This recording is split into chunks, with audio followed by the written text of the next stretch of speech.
তো আজকে একটু অন্য কথা বলবো, পুজো নিয়ে কথা বলবো। পুজোতে একগুচ্ছ সিনেমা রিলিজ হয়, ক্ল্যাশও হয়। তো সেসব সেসব সিনেমার মধ্যে কিছু সিনেমা আছে যেগুলো খুব ভালো রেজাল্ট করে, কিছু সিনেমা আছে যেগুলো মুখ থুবড়ে পড়ে যায়। তো গত বছর রক্ত বিজনেস কারো কোনো এক্সপেকটেশন ছিল না, বাট সেটা কিন্তু উইনার ট্রফি নিয়ে চলে যায়। তো এইবারে কেসটা একটু অন্যরকম। অন্যরকম কেন বলছি, কারণ এইবারে পুজোতে কিন্তু অন্য সব বারের থেকেও অনেক বেশি সিনেমাগুলো একসাথে রিলিজ হচ্ছে এই পুজোতেই।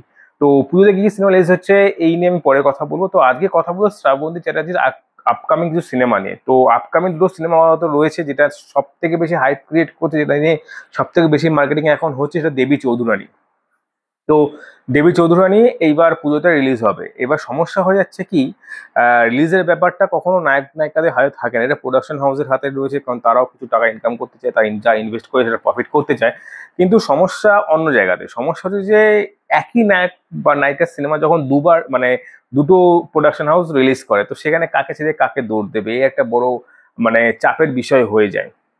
আর আমাদের বাংলা সিনেমা এমন একটা ব্যাপার হয়ে গেছে যে নর্মাল সময় সত্যি তাদেরও কিছু করে না, কারণ নর্মাল সময় যদি সব অডিয়েন্স যদি যায়, সেটাও যাবে না, কারণ তারা তাহলে ডাহা ফ্লপ খাবে যদি অন্য সময় রিলিজ হয়। আবার যদি দেখা গেল পুজোর সময় রিলিজ হয়েছে, কেউ কেউ দেখেছে ওয়ার্ড অফ মাউথ ভালো পেয়েছে, কিন্তু পুজোর সময় বলে হয়তো অনেকে তখন বলবে যে এই সিনেমা ভালো ছিল, কিন্তু যদি পুজোর আগে অন্য কোনো সময় রিলিজ করে তাহলে আরো ভালো রেজাল্ট করতে পারতো। কিন্তু ফ্যাক্ট কি হয়ে যায়, যে সেই সময়টাই লোকে গেছে দেখেছে, বা সে যদি পুজোর আগে বা পুজোর পরে অন্য কোনো সময় হয়, তখন আর লোকে কি দেখবে না। তো শ্রাবন্তী চ্যাটার্জি দুটো সিনেমা একসাথে রিলিজ করবে এবার পুজোতে। দুর্গানগর, যেটা নিয়ে এখনো কোনো কিছু দেখিনি, বাট একটা পোস্টার দেখলাম যেখানে লেখা আছে পুজো 2025। সেখানে শ্রাবন্তীর একটা school dress, I think school dress পরে একটা পোস্টার রয়েছে। তো সেখানে দেখলাম যে পূজা 2025 লেখা রয়েছে। আরেকটা পাশাপাশি আবার তার এদিকে দেবী চৌধুরানীও রয়েছে। আর দুখানাতেই মনে হচ্ছে লিড চরিত্রে অভিনয় করবে শ্রাবন্তী চ্যাটার্জি।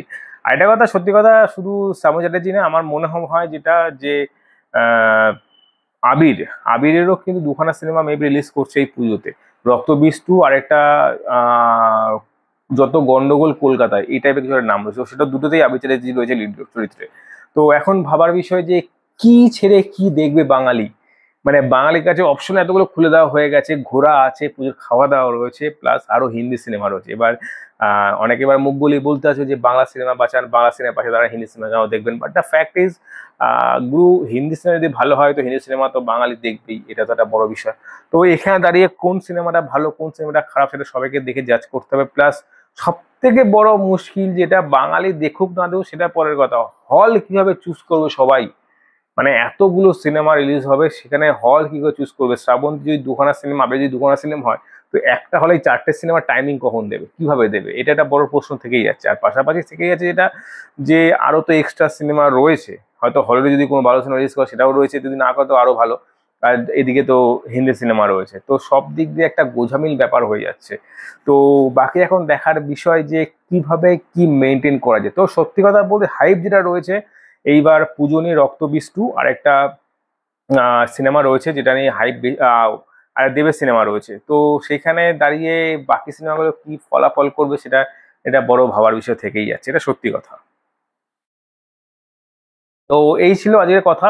তো বাকি তোমরা কি মনে করো এই বিষয় নিয়ে অবশ্যই কমেন্ট জানাও। তো বন্ধুরা, আজকে এই পর্যন্তই, দেখা হবে পরের ভিডিওতে। Tata, bye bye.